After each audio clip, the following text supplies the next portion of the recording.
আমার বন্ধুগণ মনোযোগ বাড়ায় দেন। দশটা বাস্তবতা আজকে সমাজের মধ্যে আছে কিনা আমার কথার দিকে মনোযোগ বাড়ায় দেন। 1 নম্বর বাস্তবতা হলো আমরা সবাই আমাদের রব আল্লাহকে চিনি, কিন্তু আল্লাহর হক আমরা পূর্ণাঙ্গভাবে আদায় করি না। ও মুসলমান বলেন তো দেখি, আল্লাহ আমার রব, আল্লাহ আমার সব, এই ব্যাপারে কারো কোনো সন্দেহ আছে নাকি? আরো জোরে বলেন থাকতে পারে। আল্লাহ রাব্বুল আলামিন বলেন, ইন্নাল্লাযীনা ক্বালু রাব্বুনাল্লাহু সুম্মা ইসতাকামু তাতানাজ্জালু আলাইহিমুল মালাঈকা আল্লা তাখাফু ওয়া লা তাহজানু ওয়া আবশিরু বিল জান্নাতিল্লাতী কুনতুম তুআদুন। আল্লাহ রাব্বুল আলামিন বলেন, নিশ্চয়ই যারা বলবে আল্লাহ তুমি আমার রব, তুমি আমার সব, এই কথা যারা বলবে, সুম্মা ইসতাকামু, অতঃপর অটল থাকবে, আল্লাহ বলেন 2টা পুরস্কার দিয়ে দেব। 1 নম্বর পুরস্কার হলো, মানুষ একদিন মারা যাবা, ওই মৃত্যুর সময় যখন ঘনিয়ে আসবে, রহমতের ফেরেশতা তোমার কাছে আমি আল্লাহ পাঠিয়ে দেব। কোন সুবহানাল্লাহ। ফেরেশতারা এসে বলবে, ও আল্লাহর বান্দা, তোমার কোনো ভয় নাই, তোমার কোনো চিন্তা নাই, ওয়া আবশিরু বিল জান্নাহ, জান্নাতের শুভ সংবাদ গ্রহণ করো।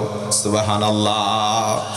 আমরা যদি প্রশ্ন করি, ও আল্লাহর ফেরেশতা, কোন জান্নাতের শুভ সংবাদ আমরা গ্রহণ করব? আল্লাহ জানিয়ে দিলেন, গোলাম, ওই জান্নাতের শুভ সংবাদ, যেই জান্নাতের ওয়াদা আমি আল্লাহ রূহের জগতে তোমাদের সঙ্গে করলাম। সুবহানাল্লাহ। মনোযোগ বাড়ান। 1 নম্বর হচ্ছে, নিশ্চয়ই আমরা আল্লাহ তাআলাকে চিনি, তিনি আমাদের রব, তিনি আমাদের স্রষ্টা, এতে কোনো সন্দেহ নাই। আল্লাহ রাব্বুল আলামিন বলেন, ওয়াল্লাহুল খালিকুল বারিউল মুসাউবিরু লাহুল আসমাউল হুসনা। জোরে বলেন আল্লাহু আকবার। আল্লাহ রাব্বুল আলামিন বলেন, নিশ্চয় আল্লাহ স্রষ্টা, আল্লাহ আমাদের সুন্দর করে অবয়বটা দান করলেন, খুশি হয়ে বলেন তো সুবহানাল্লাহ। কিন্তু আল্লাহর হক আমরা পূর্ণাঙ্গভাবে আদায় করি না। ও মুসলমান, মনে রাখবেন, আল্লাহ বাদে যদি অন্য কারো ইবাদত করেন, এটা আল্লাহর সঙ্গে কিন্তু ইনসাফ কায়েম হলো না, এটা হয়ে গেল শিরকের পর্যায়। নিশ্চয় আল্লাহ বলেন, ইন্নাশ শিরকা লাযুলমুন আযীম, নিশ্চয় শিরকের মধ্যে জুলুম করাটা সবচাইতে বড়। আমরা নিজের প্রতি নিজে জুলুম করব না, আমরা আল্লাহর সঙ্গে এমন কাউকে অংশীদার স্থাপন করব না যাতে আমরা মুশরিক হয়ে যাই।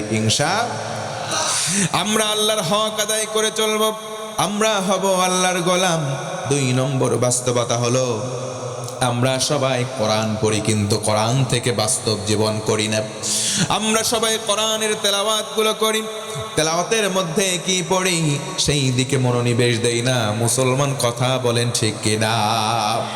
অথচ নবীজি আমার বলেন, মান ক্বারা হারফাম মিন কিতাবিল্লাহ, যে ব্যক্তি কালাম থেকে, কোরআন থেকে একটা হরফ পড়বে, বিনিময়ে একটা নেকি পাবে। জোরে বলেন সুবহানাল্লাহ। একটা নেকিকে আমার আল্লাহ 10 গুণ বাড়ায়া 10টা নেকি দান করবেন। আরেকবার সুবহানাল্লাহ। এই কোরআন আল কারীম শুধু পড়ে সওয়াব পাওয়ার জন্য আমরা পড়ি, কিন্তু কোরআন দিয়ে জীবন গড়লে কি লাভ হয়?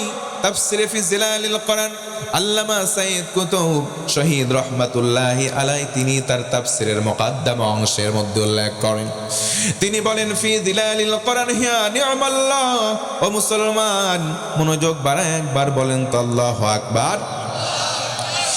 আল্লাহ রাব্বুল আলামিন কোরআন দিলেন, ফি জিলালিল কোরআন হিয়া নি'মাল্লাহ, কোরআনের ছায়াতলে কেউ যদি এসে বলে কোরআন পড়বো, কোরআন বুঝবো, আর কোরআন দিয়ে জীবন গড়বো, আমার আল্লাহ সঙ্গে সঙ্গে 3টা নিয়ামত বান্দাকে দান করে দেয়।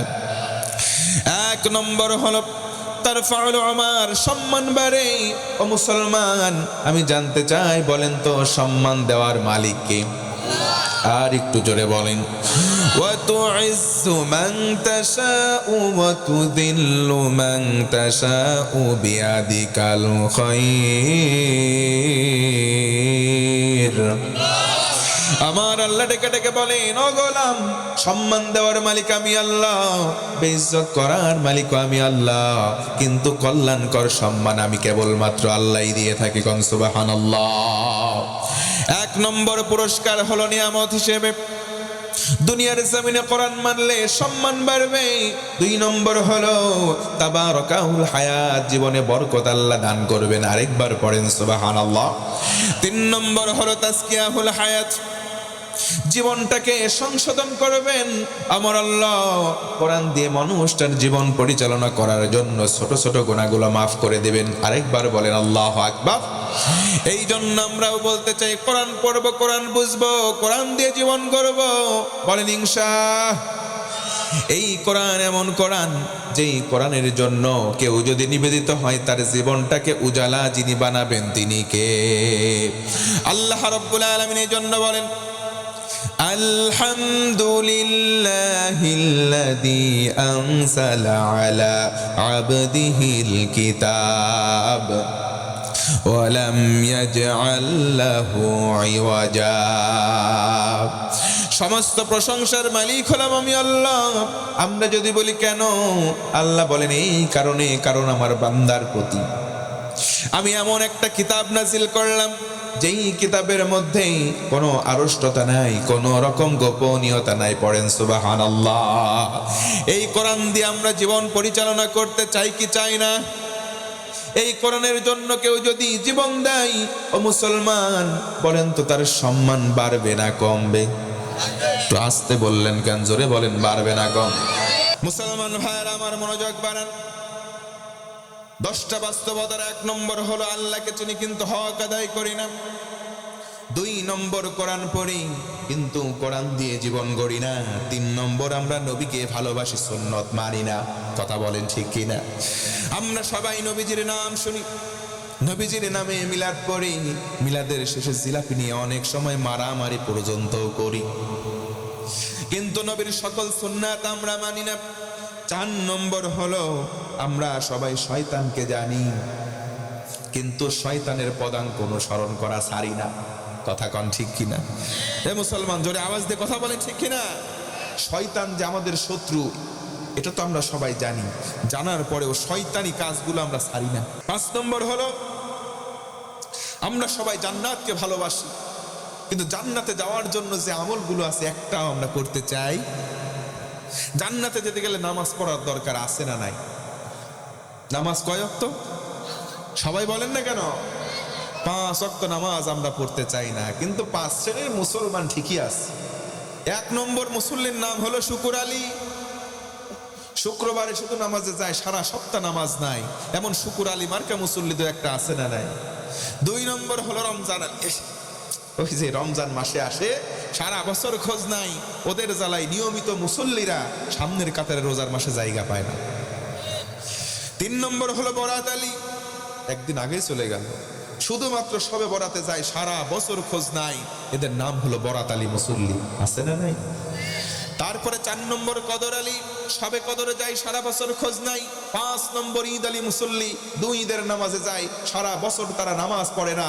এমন মুসল্লিদের 2-1টা সংখ্যা পাবনা জেলায় খুঁজে পাওয়া যাবে কি যাবে না?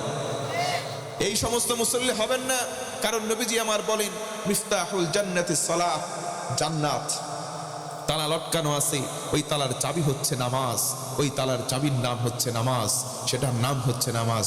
সুবহান। বাস্তবতা 7 নম্বর, আমরা সবাই মৃত্যুকে জানি যে এটা সত্য, কিন্তু মৃত্যুর জন্য কোনো সামান আমরা রেডি করি নাই। কথা বলেন ঠিক কিনা? আমরা আজকে বেঁচে আছি, কালকের জন্য ধান্দায় আছি, কালকে কি কামাই করব। অথচ এই মুহূর্তে আমার আপনার মরণ হতে পারে কি পারে না? আল্লাহ তাআলা বলেন ইদা জাআ আজালুহুম লা ইস্তাখিরুনা সাআতান ওয়া লা ইস্তাকদিমুন। বান্দারে যখন আজাল নির্দিষ্ট সময়সীমা ঘনিয়ে আসবে, 1 সেকেন্ড তোমাকে রুখসত দেওয়া হবে না।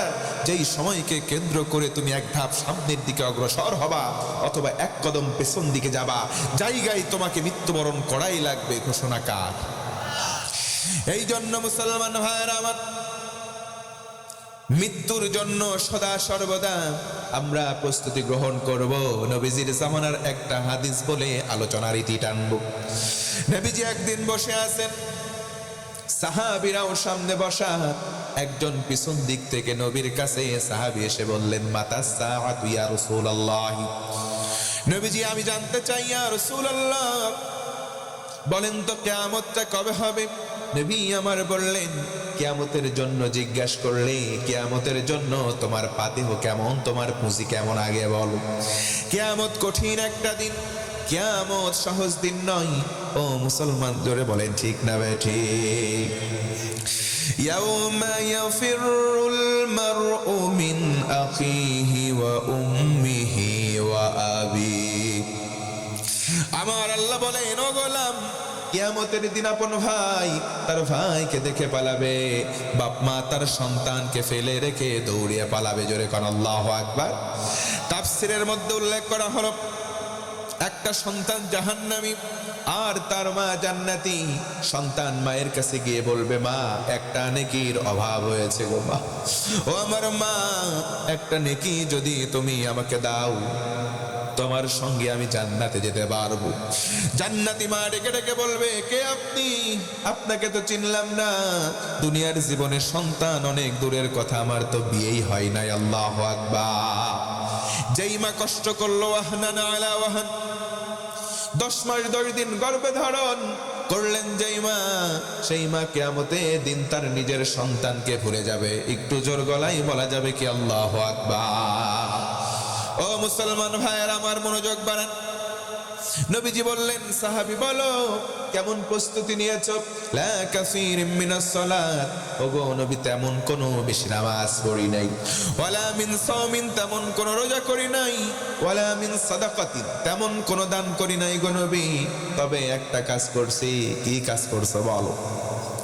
ইন্নী উহিব্বুল্লাহ ওয়া রাসূলাহু, আমি আমার কলিজার চাইতে বেশি আল্লাহ এবং রাসূল এই দুইজনকে ভালোবেসেছি। একটু উঁচু গলায় বলেন তো সুবহানাল্লাহ। নবীজি বললেন, আর কোনো টেনশন নাই, আর কোনো ভয় নাই। দুনিয়াতে যার সাথে যার মহাব্বত, তার সাথেই তার কিয়ামত। একটু জোরে আরেকবার সুবহানাল্লাহ। এই জন্য মুসলমান ভাইয়েরা আমার, মৃত্যু বরণ করার আগে পাতেহ অর্জন করার দরকার আমাদের জানতে চাই আছে না? 8 নম্বর, আমরা সবাই এমন ভাবে দুনিয়ার জীবনে ব্যস্ত হয়ে আছি, নিজেকে নিয়ে চিন্তা করার সময় নাই, অন্যের ভুল ধরায় ব্যস্ত আছি। কথা বলেন ঠিক কিনা? নিজের শত ভুল নিজের দৃষ্টিগোচর হয় না। অন্য একটু চুন থেকে পান থেকে চুন খসলেই আমরা 10টা ভুল ধরে তারে কাট করে ফেলি। কথা কন ঠিক কিনা? এই কাজগুলো নাই। নো দাই সেলফ। আগে নিজেকে যাচাই করুন, নিজের আইনায় নিজের দোষগুলো ধরুন, নিজেকে সংশোধন করুন। কু আনফুসাকুম, আগে নিজেকে জাহান্নামের আগুন থেকে বাঁচান। ওয়া আহলিকুম নারা, এরপরে আহালদেরকে বাঁচান। ঘোষণা কার? 9 নম্বর হলো, আমরা সবাই আল্লাহর নিয়ামত গ্রহণ করি, কিন্তু নিয়ামতের শুকরিয়া সঠিকভাবে আদায় করি না।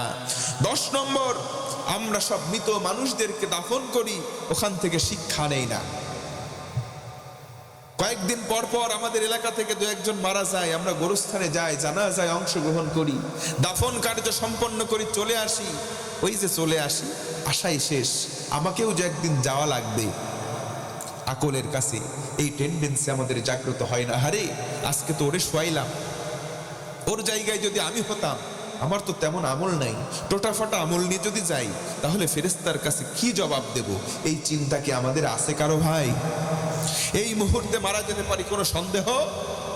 বাইহাকি হাদিস, নবীজি বলেন সাহাবীদেরকে নিয়ে, ইন্না হাযিহিল কুলুবা তাসদা কামা ইয়াসদাউল হাদিদ ইযা আসাবাহুল মা ক্বিলা ইয়া রাসূলুল্লাহ সাল্লাল্লাহু আলাইহি ওয়াসাল্লাম ওয়া মা জালাউহা ক্বালা কাসরাতু যিকরিল মাউত ওয়া তিলাওয়াতিল কোরআন। জোরে কোন সুবহানাল্লাহ। নবীজি সাহাবীদেরকে ডেকে বললেন, সাহাবীরা, নিশ্চয়ই প্রত্যেকটা মানুষের অন্তর আছে, আর এই অন্তরগুলো কুলসিত হচ্ছে পাপের সাগরের মধ্যে বিরাজমান থাকার কারণে। আজকে সমাজের মধ্যে পাপ কম না বেশি? সবাই বললেন না, কম না বেশি? নবীজি বললেন, একটা লোহার খণ্ড যখন পানির মধ্যে অনেক দিন রেখে দেওয়া হয়, যেমনি ভাবে জং ধরে যায়, এই মানুষগুলো সমাজে চলতে গেলে তাদের কলিজার মধ্যেও জং ধরে যায়।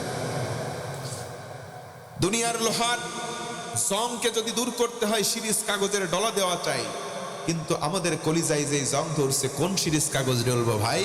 সাহাবী একজন দাঁড়ালেন, বললেন, নবীজি, সিরিজ কাগজ দিয়ে যদি লোহাকে ডলা দেই, লোহা পরিষ্কার। আমাদের অন্তরে যে জং ধরেছে, ওগো নবী বলে দেন, কোন সিরিজ কাগজ দিয়ে অন্তরে ঘষা দিলে আমাদের অন্তরটা স্বচ্ছ হবে?